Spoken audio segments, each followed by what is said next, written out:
Hello and welcome to the Footballco Business Podcast. I'm your host Alex Manby, and today I'm talking to Alexi Lalas, who became an internationally recognized and indeed iconic name playing at the 1994 World Cup in a tournament which sowed the seeds for football to flourish in the US. After that tournament, Alexi had a successful career in Italy and the US, plus a brief stint in Ecuador, finishing his playing days at LA Galaxy, where he would later be named president of the club. Today, Alexi is a broadcaster, seen regularly on Fox Sports in the US, and remains a passionate fan of the US national team. So on today's show, we'll discuss USA 94, the changing perception of football in the US, that David Beckham signing, and his hopes and expectations for Qatar 22, just days out from the tournament start. Alexi, welcome to the show. Thank you, Alex. You read that exactly as I wrote it. I appreciate that. Pleasure to be on with you today and to look back and forward. Fantastic. Well, I want to start by looking back at USA 94, and I think it's worth putting a bit of context in place here.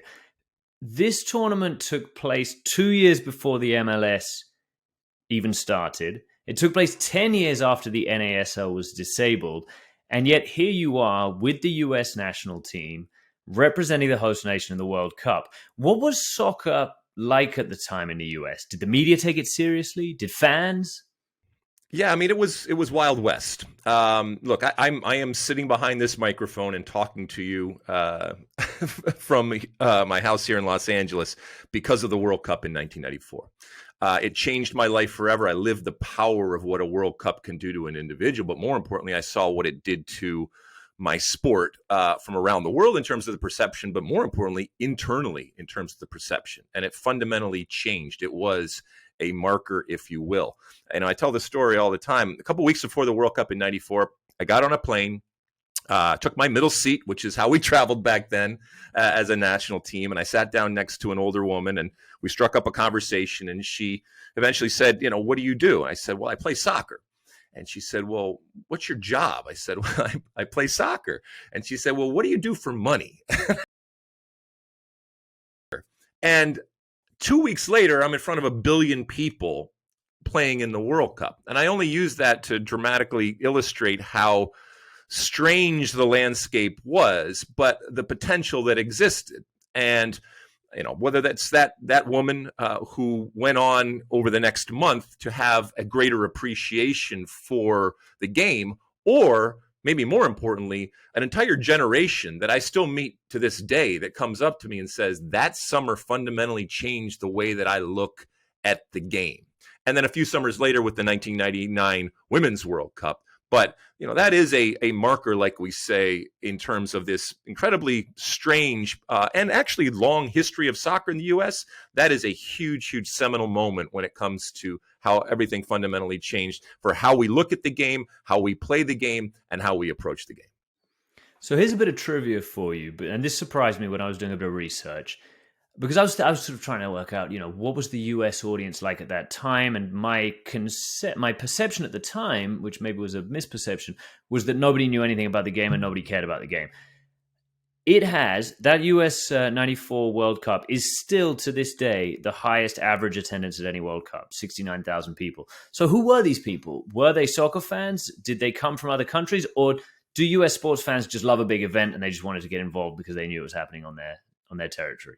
Well, people absolutely came from other countries. And so, the tourism aspect of the World Cup, the ability to check the box of both going to a World Cup and going to the United States, that was absolutely something that happened. And, we played games outside of Detroit in Pontiac, Michigan. Okay, I grew up in Detroit, and Pontiac had never seen soccer, certainly to that level, and had never kind of welcomed in the world. So absolutely there were people coming from the outside. But what was also interesting was this coming out party for an entire nation of soccer fans that either were, just under the surface or were just, sensitive or even at times embarrassed at their fandom.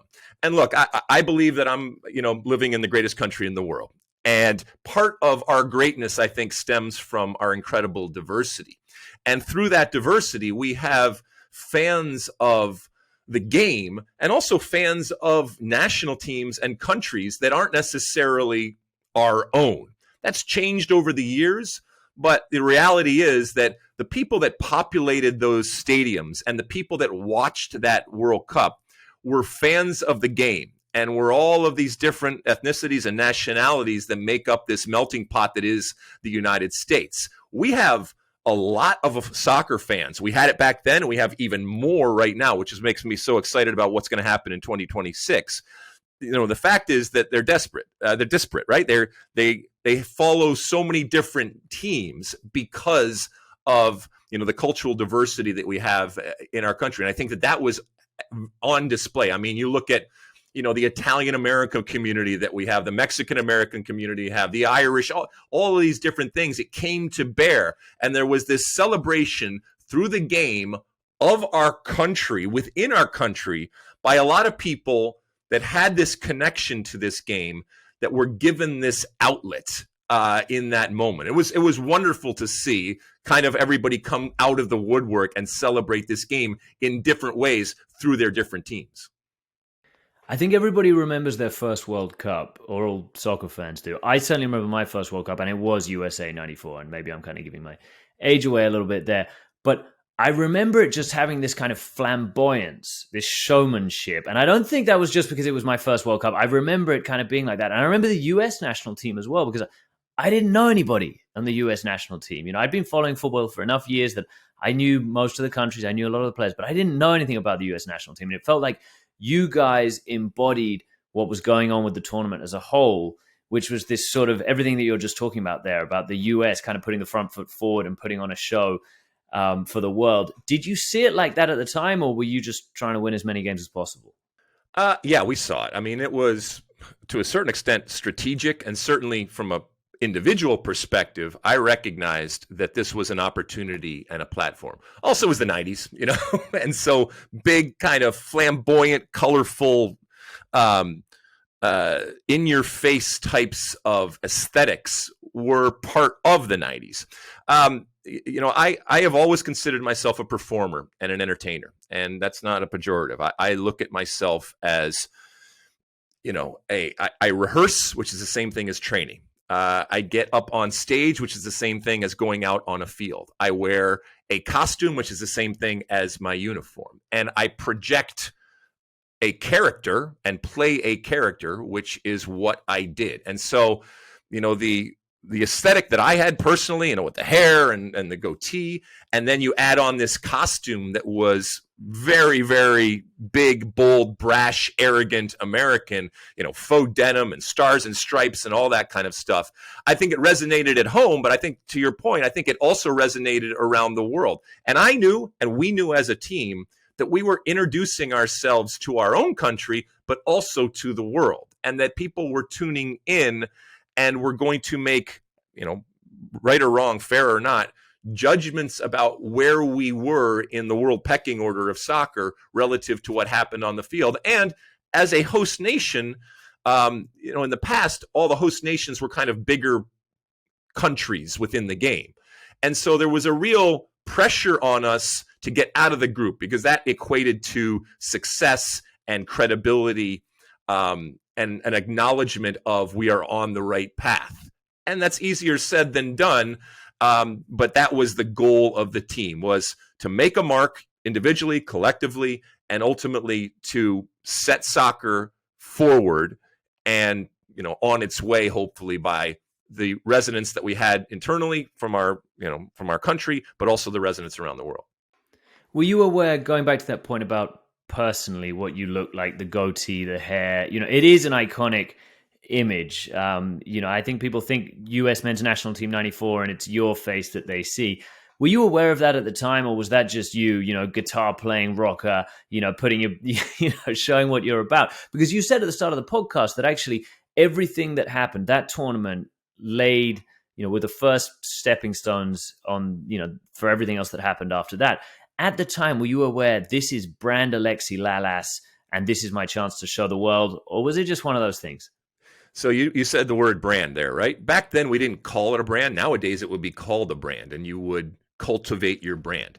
I grew up in the 70s and 80s, and certainly in the 80s, where there was a do-it-yourself type of mentality, and I equated everything with music. I was heavily involved in music, still am, and the aesthetic in music, especially in the 80s, was vital with the advent of MTV and the visualization of this genre, this music, right?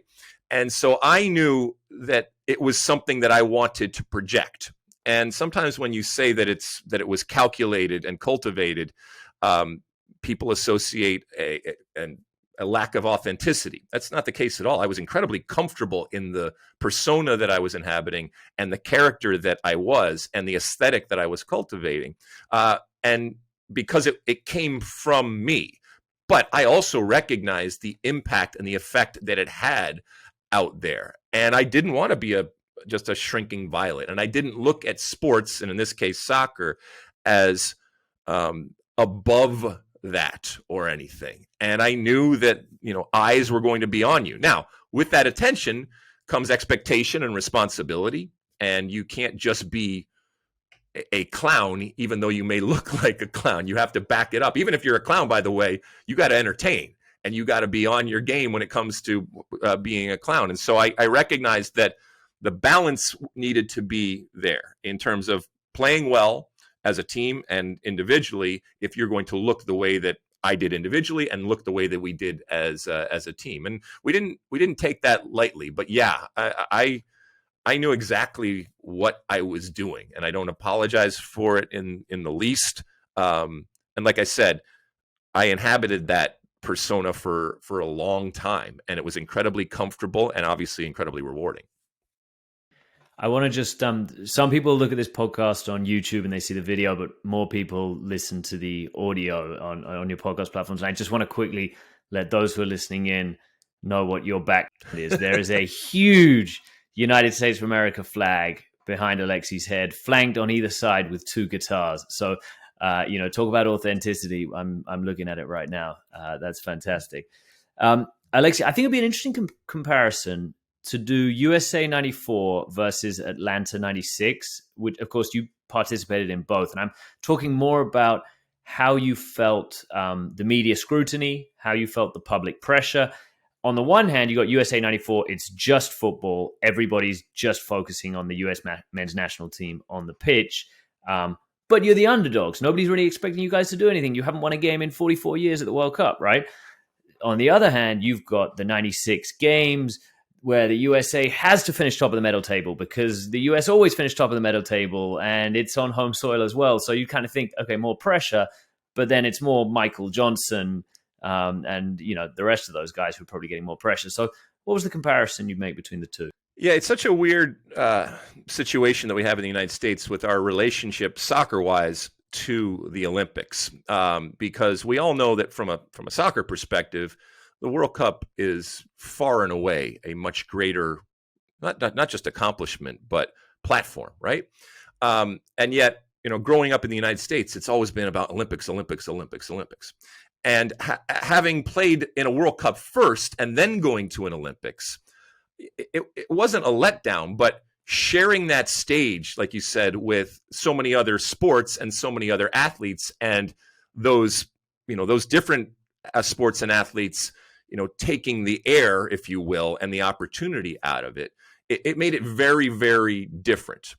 But again, being a host, I think it's a very different experience for a player and for a team when you are part of a host nation, because there is an added responsibility, a desire to do well. Not that you wouldn't have a desire someplace else, but it's added when it happens in the States. But if I had to compare the experiences, even though we didn't do as well in the Olympics, it's still far and away the World Cup completely blows an Olympics out of the water for a number of the things that I talked about there. But to your point, now with a more educated public and with more progress and evolution in the sport in the United States, there was higher expectation. There continues to be higher expectation, and that's a good thing. That is a necessary and actually a positive outcome of success and of growth. When you talk about more educated fans, what do you think the difference is between your average US soccer fan today and that of 1994? Are they more knowledgeable, more passionate? Are they just more of them?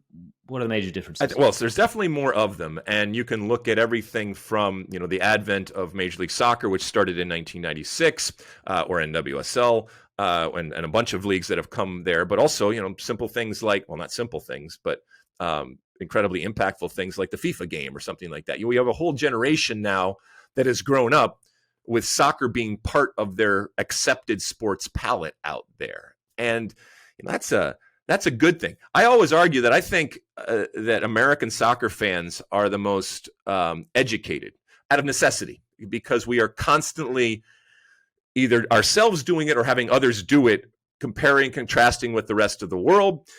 We follow all of these different leagues. It's amazing to me sometimes when people come over to the United States and they see the incredible amount, a plethora of options when it comes, and a steady stream, literally a stream of soccer that is available to us on a day in, day out basis. It is a glut, but it also means that we follow all of these different leagues, and we have our domestic associations and affiliations. We have our international ones, whether it's club or, like I said, other national teams out there. And so I think that, the U.S. soccer fan is incredibly educated. Like I said, it is discerning. It is passionate.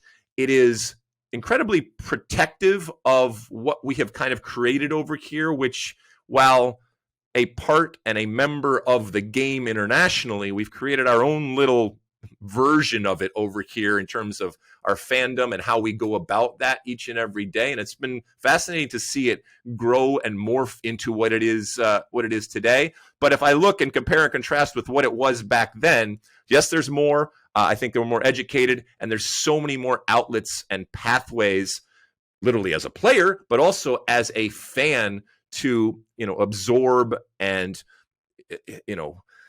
have in your life this beautiful game, either domestically or around the world, with all of that coming in. And it makes for, like I said, a really interesting group of people that are soccer fans in the United States that continues to grow each and every day.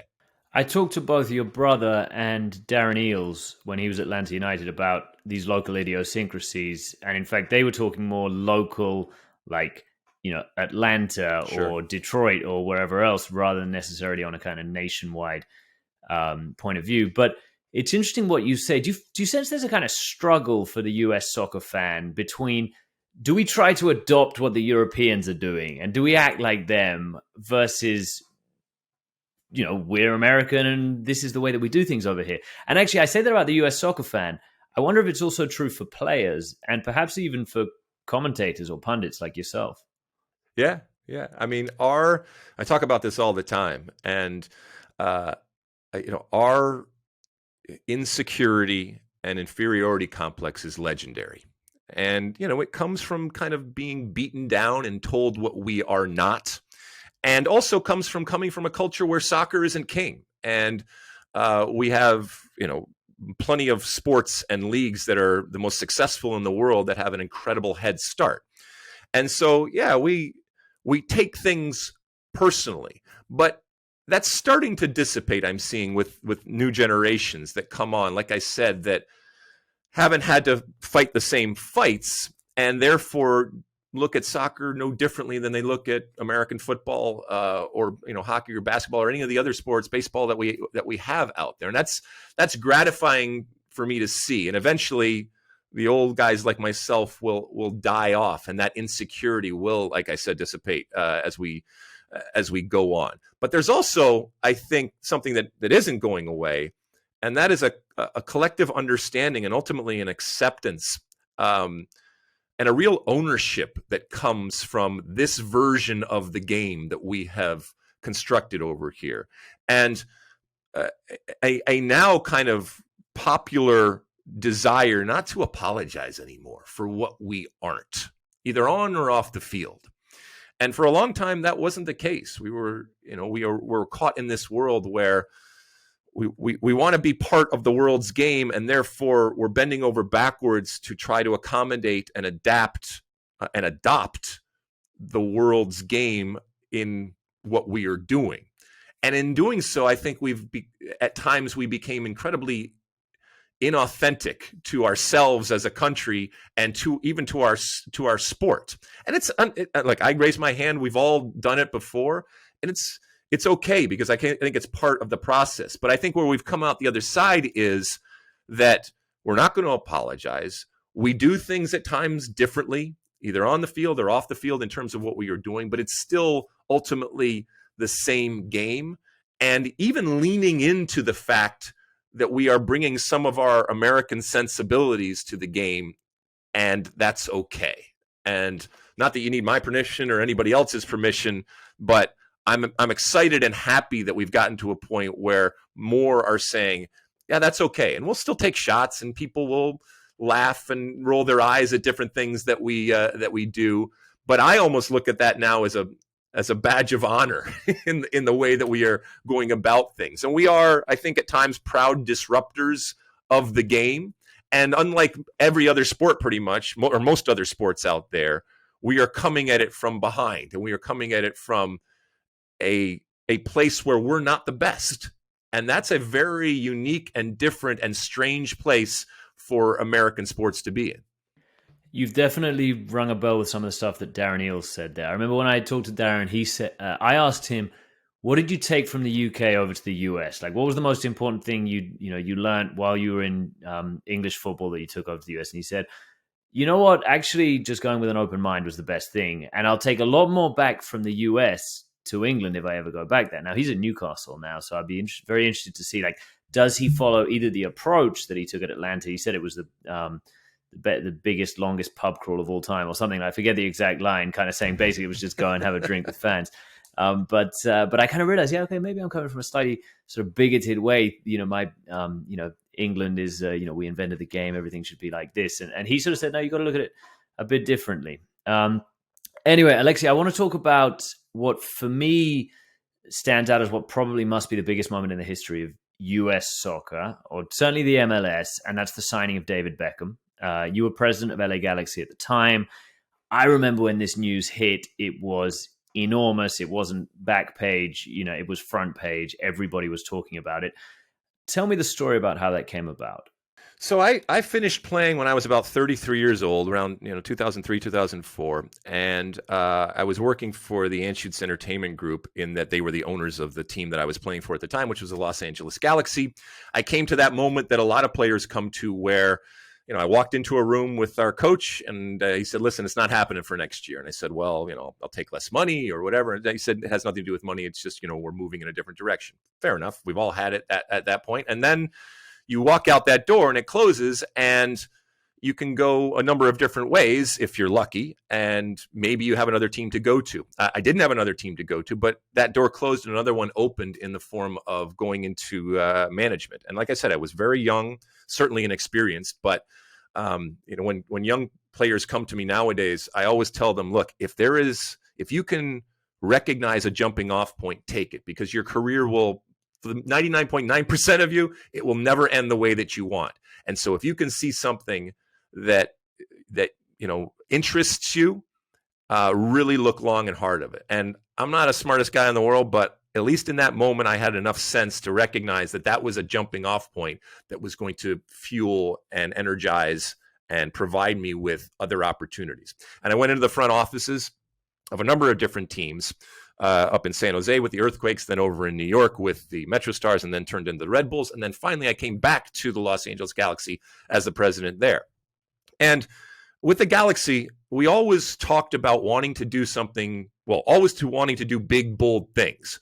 But we really wanted to do something that was not only going to fundamentally change the course of the Los Angeles Galaxy brand, but of Major League Soccer. And in the position of the Los Angeles Galaxy, we were in that position to do that.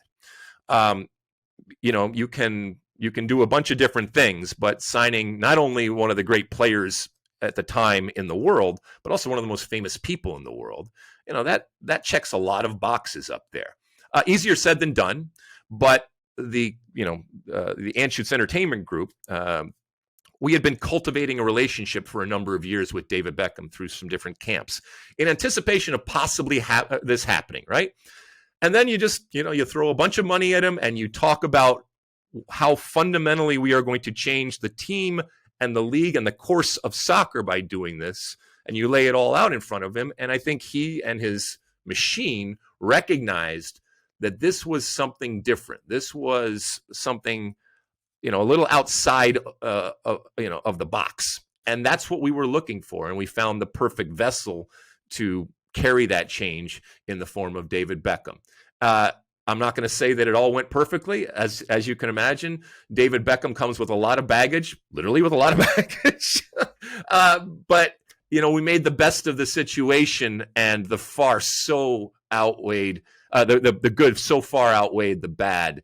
And still to this day, we are feeling the effects of that signing. And a lot of people look at it as, again, a seminal moment and a moment of change when the league kind of grew up and went in a completely different direction. Would you agree with that? Would you say it was the biggest moment in the history of the MLS?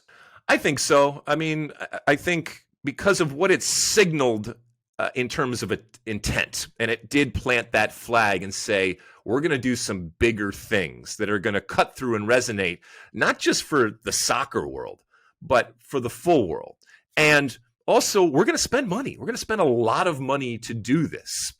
And look, we're all really good at spending other people's money, but actually getting the people whose money it is to recognize the value in doing that, that's a whole nother thing. And we had some really, really smart people working on this deal. And like I said, we offered him not a deal that he couldn't refuse, because he could have gone anywhere in the world and done whatever he wanted. But I think we offered him something different than everybody else. And look, while it is still an emerging market, it's an emerging market for, again, a brand, one of the big brands in the world, to tap into in a really unique way and continue to play and do all of those things. I will say this, as excited as we were ill prepared for the hurricane that is David Beckham. And I don't know who could be prepared for something like that, especially a relatively young league and it's still a team that had never, ever experienced, like I said, that hurricane that comes in with all of the different things that are part of the David Beckham universe. And what would you do differently if you had your time again? Yeah, I mean, I look back, like I said, I was still pretty young and I was learning the business. I think, could I have done this differently? I don't know, but at least I should have tried harder to make clear from the start that this was the Los Angeles Galaxy as opposed to this was the brand of Beckham. And it's easy to say that. It's next to impossible to do it. But I probably along the way, we capitulated and we acquiesced in order to satisfy the brand of Beckham early on in a way that was detrimental to the functioning of an actual team and of a club. And like I said, it's natural to do something like that, but the power that David Beckham had and the influence that he had, and I know I'm using it in a negative sense. I mean, it's not always in that sense, but the power imbalance was such that it needed to get back, and it just took too long. And ultimately, there was, collateral damage from that hurricane and adapting to that hurricane, including the firing of coaches and ultimately the firing of myself. How much were you talking to the MLS at the time in the process of signing him before that got over the line and then after it? Were they presumably pretty supportive? Were you able to rely on them? Because as you say, you were selling this project to Beckham. You weren't just saying, come win titles at the LA Galaxy. You were saying, grow the MLS. He may or may not have been talking about or thinking about owning a franchise at some point in the future, but this was clearly a league play and not just a club play. Oh, absolutely. The league was involved for a number of different reasons, not the least of which this benefited the entire league. Two, you mentioned the buying of a team. Part of the deal was the ability contractually to be able to buy a team. And, that for me is the genius of that deal from a David Beckham team perspective and what they were able to negotiate, because he had the leverage and power. And back then, given what teams were selling for, they saw around the corner in a wonderful way, and I certainly don't begrudge him. But we had to give that up, which meant that the ownership at that time and the league had to agree to do something like that. And then thirdly, we fundamentally had to change the rules of the league in order to accommodate somebody like David Beckham. And we now have designated player rules. They've called it the Beckham rule for so long because I had wonderful people working with me, including a man by the name of Sean Hunter, who Anschutz Entertainment Group is owned by Phil Anschutz, who at a time owned a number of different MLS teams. Within that Anschutz Entertainment Group, we had visionaries like Tim Leiweke, who said, "Listen, we're gonna go to that mountain that includes signing David Beckham." And then you had a guy like Sean Hunter who said, "How are we going to get to that? And I'm going to figure out how to get to that." And in order to get to that, they literally had to go and change the rules, like I said, in order to sign David Beckham. And so many things emanate from that moment when it comes to the trajectory of Major League Soccer, and I would argue even soccer in general, because of what it meant. And our average ticket prices increased. The way that we serviced people at the game completely and fundamentally changed. The way that we thought about transportation with the team and security with the team. The media that was involved, that in the past had never been involved, covering the Galaxy and Major League Soccer and all Major League Soccer, was in a completely different level. So everything fundamentally changed for the league. And so, yes, they were absolutely, from start to finish, there was an association and a partnership with the league, and they were completely on board, obviously. Why wouldn't they be? Of course. So, Alexi, player to president to pundit, you're now in broadcasting. Which do you enjoy the most? Oh, man, I'm so lucky. They can pry this job from my cold, dead, redheaded hands. This is, as much as I learned being in the front offices and doing that, I think I've found my calling, because this enables me to continue to perform and to entertain and, go on stage and wear a costume and do all the things that I have loved to do my entire life without actually kicking a ball. And I had done some TV early on. I took a year off, sabbatical, if you will, and did some television and really kind of enjoyed it. And then kind of fell into the front office work. And then, like I said, in 2008-ish, I got fired from the Galaxy and immediately went into television, and I haven't looked back since. And it's been wonderful because, players will chase, and some of them never, ever find anything remotely close to playing. And I'm here to tell you that you will never find anything that is close to playing. But if you're lucky, and I consider myself incredibly lucky, you will find something that challenges you and energizes you and gets you off in a way that if you're lucky, it's equal to. I'm incredibly lucky because at times it's even more so. I get more jacked up and excited and energized at times with what I'm doing now than I did as a player. It's a very different type of feel.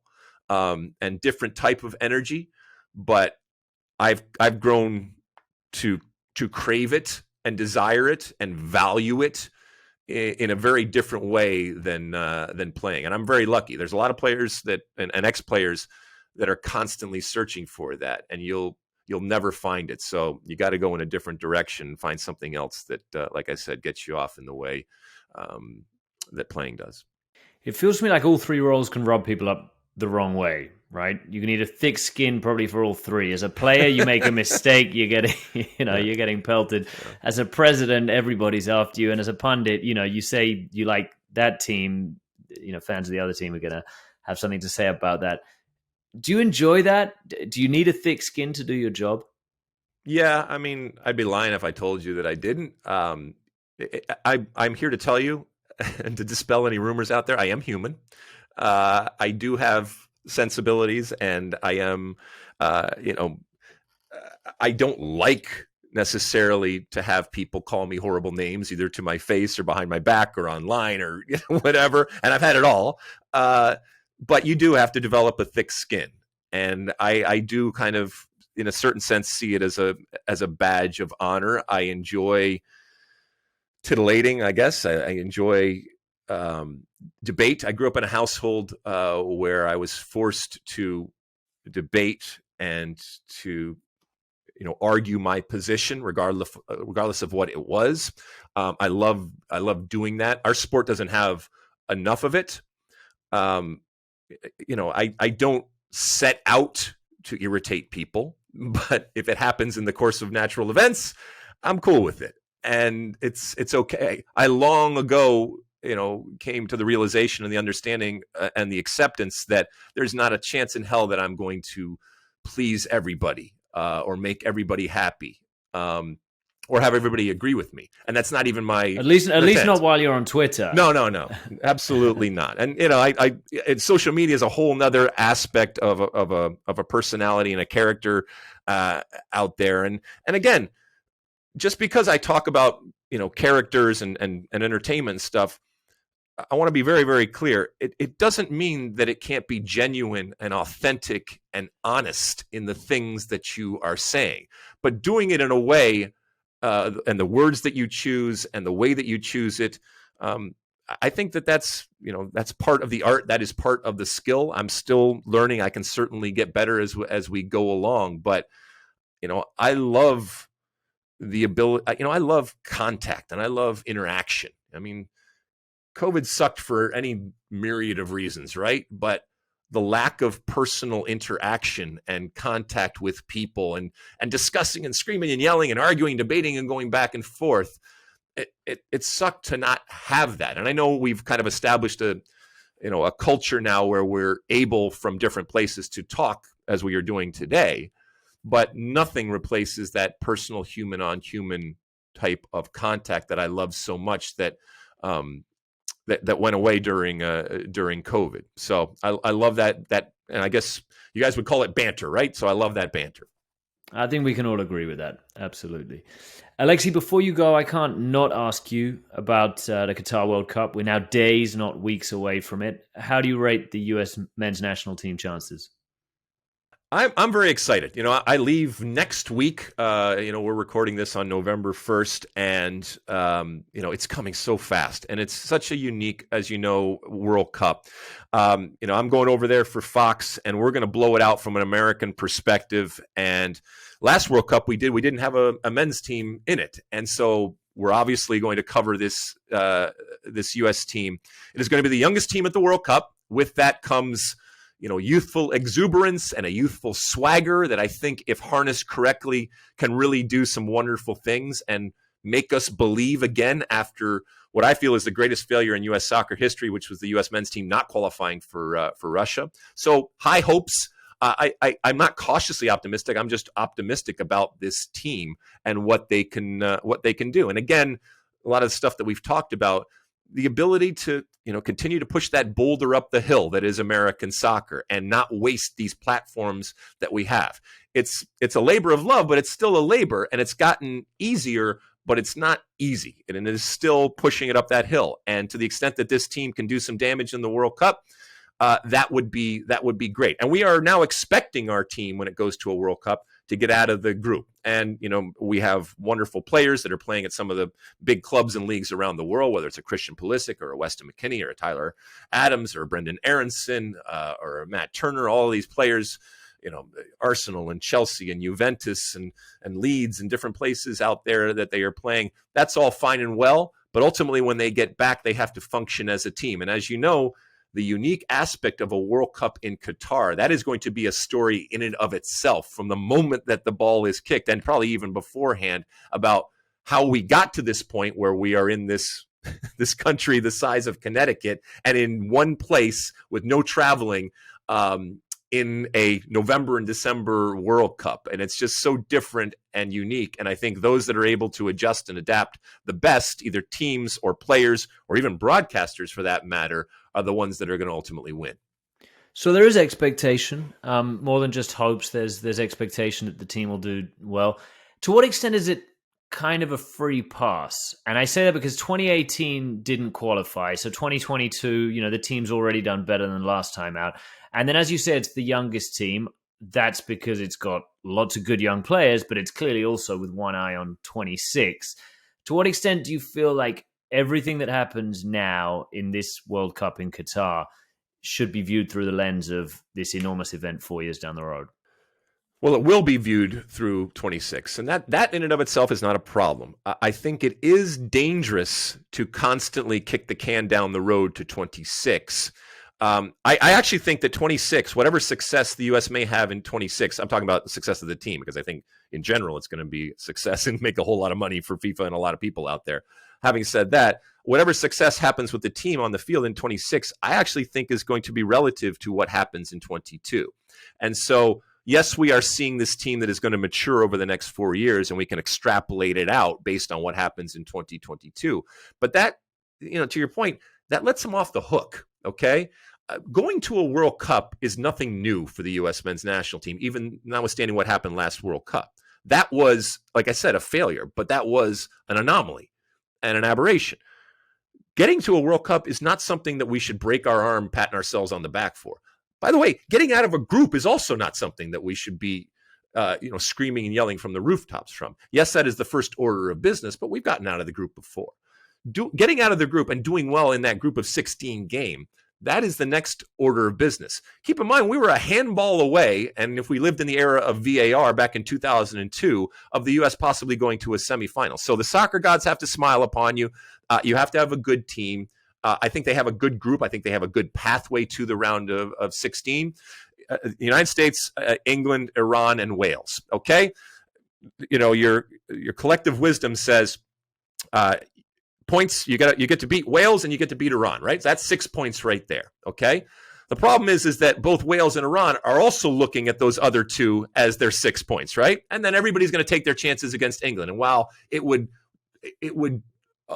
make me so happy to beat England, okay? The reality is England is an elite team. That first game against Wales is huge for the U.S. I think they come out of the chute with 3 points against Wales, and they're golden, because then it takes the pressure off. That second game, the U.S. can come in as complete underdogs in that very comfortable role. All the pressure will be on England. The problem is if you lose that first game against Wales, now the second game is against England, and a betting person would still put money on England finding a way, despite our, actually very positive history when it comes to playing England in a World Cup. And I'm hoping for another wonderful moment against England, but I don't want to rely on it. So that's the analysis right now. But I think everybody is very optimistic about this team for what they can do in 2022. And yes, we are going to play it forward to 2026, because I think that's just natural and inevitable because of how huge that is going to be and how young this team is and how much they will have grown in the next 4 years. I can't believe you went there, Alexi. You're talking about World Cup history, US, England. You're talking about 1950, aren't you? I mean, come on, that's 72 years ago. No. But you're talking about 2010. Got the draw in 2010. Yeah, exactly. So we'll take it. We're undefeated in World Cups against it. So let me push you for a prediction then. How far are the US going? Yeah, I think they get out of the group. I think US and England get out of the group, and then if they're facing anybody but the Netherlands, I'm expecting to win the group of 16 game, and then go out in the 8 there. So, I think things can happen, but I like this Netherlands team, as a matter of fact, and they do have a wonderful pathway when it comes to what's going on. So, yeah, that's my prediction right now. Is the U.S. gets out along with our friends England. U.S. wins the group. England comes in second. How about that? There we go. Right. Well, we better leave it there. Alexi, thank you very much for your time. Thank you. Would you like to tell listeners where they can see more, where they can follow you? Do you want to plug your podcast? Sure. So, as I mentioned, I'll be heading over with Fox, with our team broadcasting it. And so, if you're in the U.S., that's where you will see me on a consistent basis. You'll be completely sick of me after the month of the World Cup. You can check out my podcast, the State of the Union podcast, that I do a couple times a week, where we look at the game, the beautiful game, through the lens of red, white, and blue colored glasses. I'm on Twitter and Instagram and all the different things there. You can come and yell at me on all the social media platforms out there. And who knows? I may yell back. And you mentioned the guitars behind me. I continue to write and record and perform and put out music. I got a new album called Melt Away, which will be out on all the different platforms, your Spotify's and your Apple Music's out there, starting I think on November 8th around. So right before the World Cup kicks off. So it's straight pop rock. I've done many, many albums over the years for all three of my fans out there, including my mom. And so here's another one that I'm dropping on the world. There we go. Fantastic. Thank you very much, Alexi. And thank you, listener. All the best.